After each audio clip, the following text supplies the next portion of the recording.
Hello and welcome to my channel. My name is Kate and here we talk about fragrances. Today I wanted to talk to you girls. I believe that every woman has a lot of roles and goddess is one of them, as well as the queen, princess, little girl, and so on and so forth. We just have so many roles, so many moods, and sometimes we need a little boost, right? So I decided to find the fragrances in my collection that represent a goddess in us. There are days when you need a little of a goddess booster. Today, this goddess word is overly used, and especially towards this frangipani sunscreen kind of sense. I wouldn't want to limit us, right? So I found fragrances for any occasion, season, weather, etc. So we can be goddesses all year long. I will start with the fragrance that is calling my name right now. This is Panther by Cartier. A beautiful, beautiful chypre.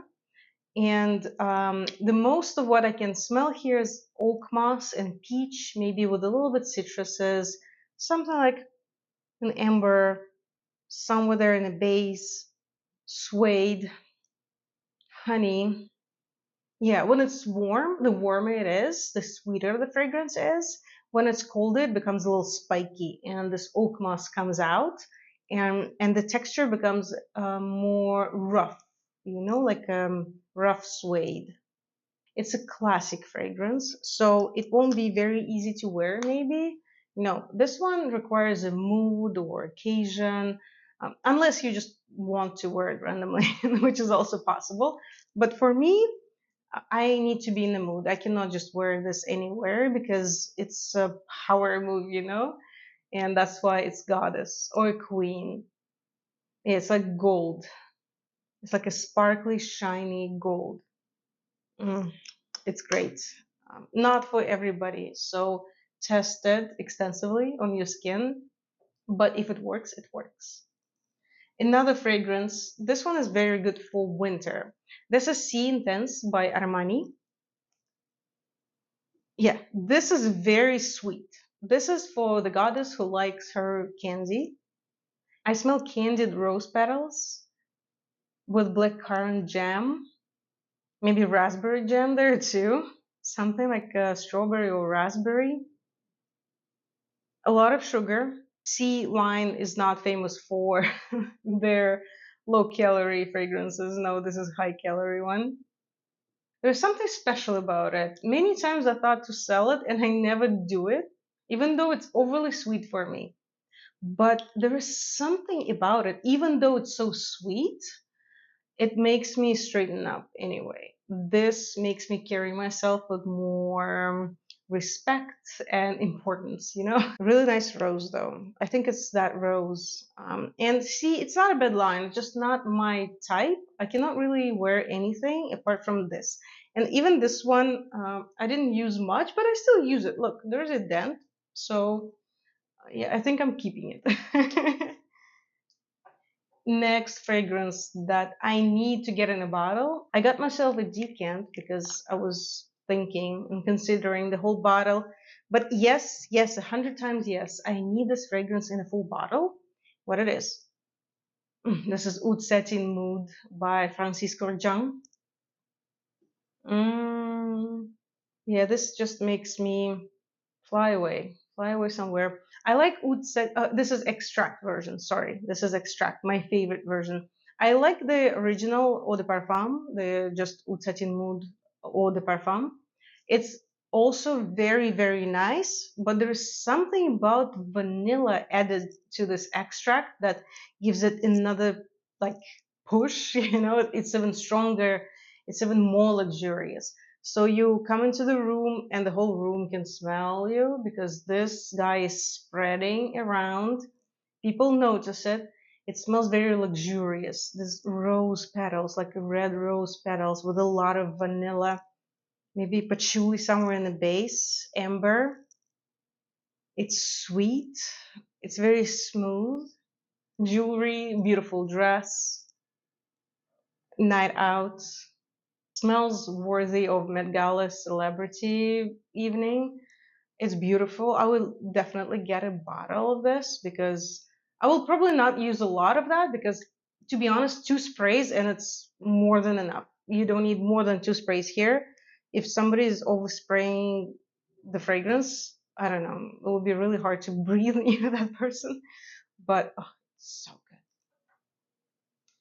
Okay, let's talk about Amouage. It's been a while I talked about Amouage, and this is Epic Woman. Just look at this color. I don't know. I noticed this fragrance for the first time because of the color, and then I smelled it, and then I was like, "Whoa, okay, that's amazing." Also, rose. I guess there's something about rose that adds a touch of luxury, a touch of feeling like a goddess, maybe queen too. This is a rose, but it's not only rose. To be honest, it took me a while to find rose here. It's a lot of spices like cumin, clove, maybe cinnamon. It's this big swirl of spices, like a tornado. Incenses, tea, something like leather as an undertone. It's dedicated to the Silk Way, so makes sense. Oh, it's also powdery and it's projecting so beautifully. It's also such a luxurious, amazing, beautiful fragrance with this character. It's a very strong character. Yes, definitely goddess worthy fragrance. I don't wear it enough. I should wear it more than I do because it's really, really beautiful. All the spices and incenses, but it's not too heavy. It is heavy, don't get me wrong. That doesn't sound like a light fragrance. No, definitely not. But it's not too heavy. It has enough air. And there's a very nice cumin that I smell here. I don't always like cumin, but in this case, I like it a lot here. Really beautiful. Highly recommended.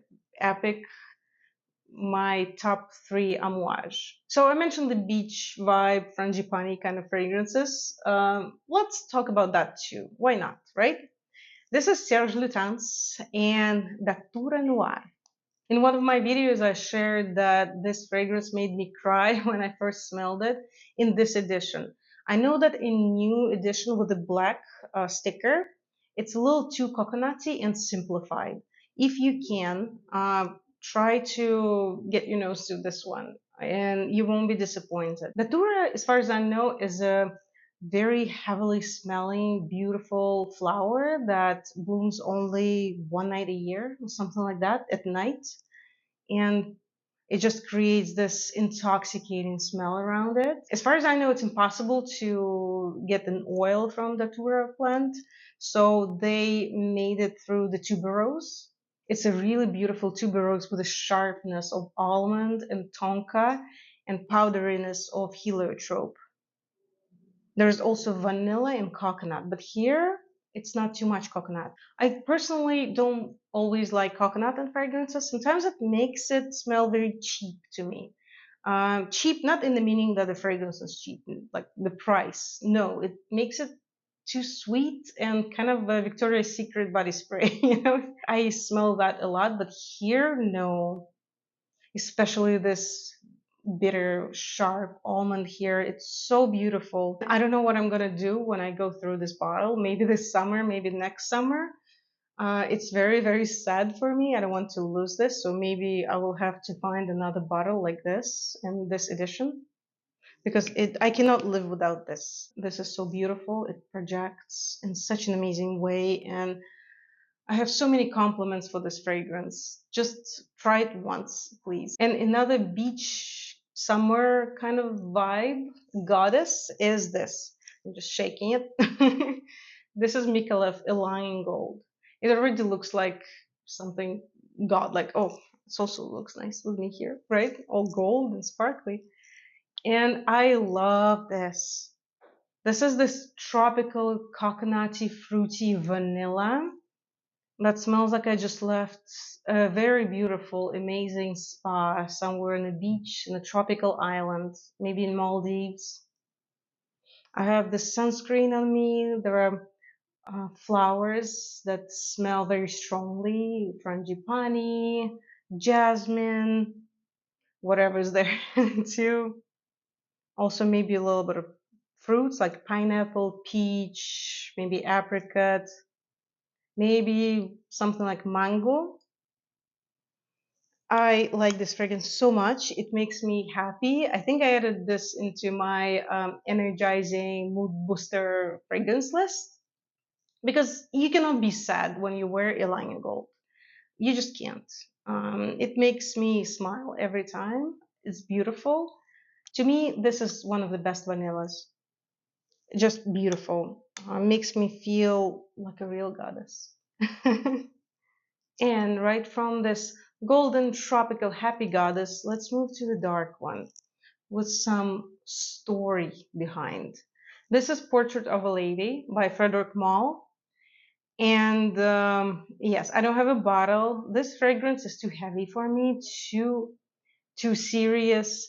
It just is all over me like a big dark cloud, this patchouli and rose, and feeling like I'm in an old castle. It's very humid. There is a lot of mold.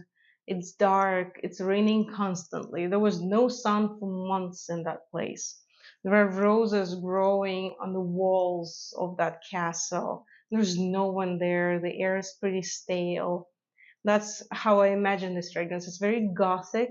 It does have some darkness in it, and it's kind of a grandiose. It's big. It's saying I'm here. It's kind of a fragrance that is memorable. That's why it's such a staple.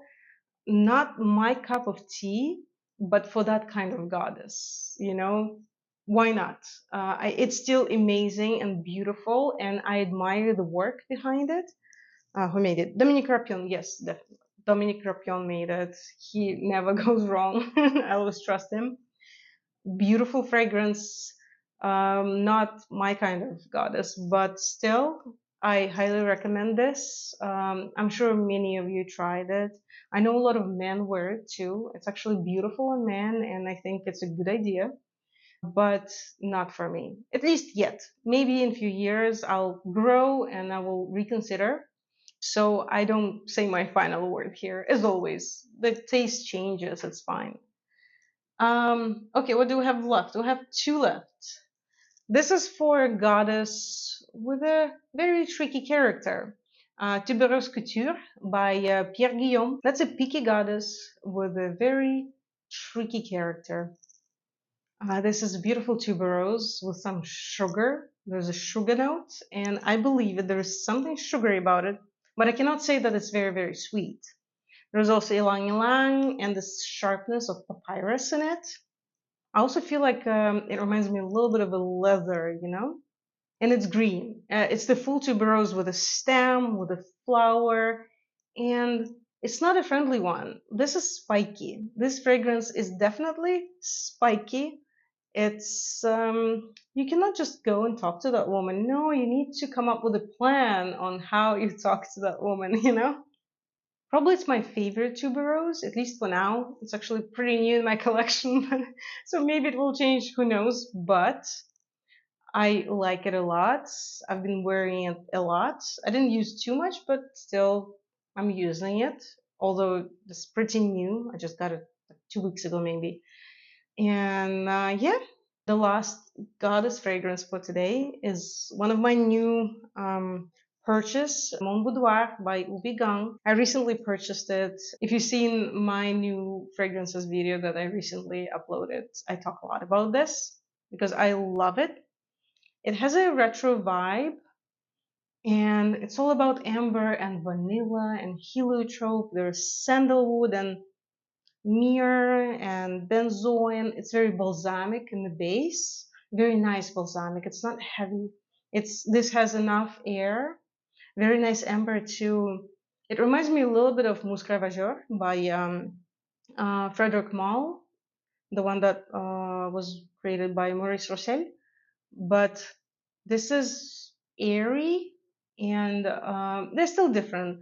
This has a lot of florals in it, including ylang ylang, something else. So it leans towards feminine side. Musc Ravageur is kind of unisex. I think anybody can wear it, and it's heavier on the amber. Mon Boudoir has more notes and more angles and shades. if you know what I mean. Very easy to wear, nice, but still vintage vibe is there. It's not like it was created today. It's a recreation of an old Mon Boudoir. I don't remember exactly when that one was made, but and look at this bottle. It's so interesting. It's very unusual and it looks very nice on the shelf with other fragrances. Okay, my goddesses. I hope that you liked today's set of fragrances. Tell me what makes you feel like a goddess. What makes you feel special, stand out, be bright and sparkly. Let me know. I'm curious and see you in other videos. Bye bye.